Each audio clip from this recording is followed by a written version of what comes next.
I'll tell you one story that Please came in do. my head. Friend of mine, Rasim, he was in prison. Got worse and worse. This is like a true mafia story. Yeah. Multiple mansions, Ferraris.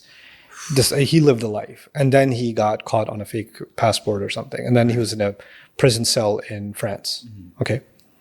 And while he's in prison, he decides to figure out, because he had connections, I guess I'm going to start learning my religion. So he came across some of my videos. Okay. Started studying. Started learning Arabic. Started memorizing the Quran. Then he memorized Surah Yasin. Then I did a tafsir lecture series on Surah Yasin. He did it.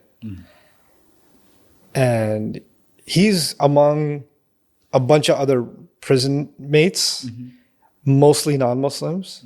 And he starts teaching them Surah Yasin. Was he already a Muslim at the time? He was Muslim, but majority of them weren't. Okay.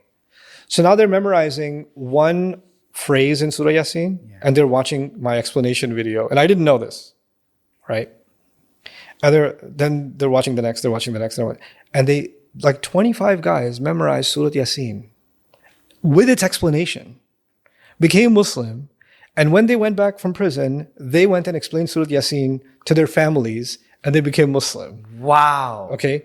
And this guy in prison, I was, during COVID, I was teaching online Arabic classes. Right.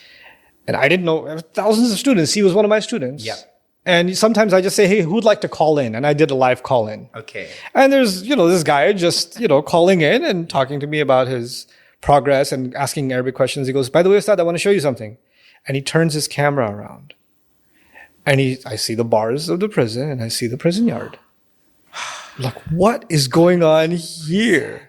Like because of how he transformed, because, prisoners are violent, they get, stabbings, ever since they started coming under his influence, they started getting on their best behavior. So the warden offered him the internet access for a limited time and the ability to make calls. And I'm looking at this and going, Allah's guidance does not happen in any specified location for any specific kind of person. Yeah.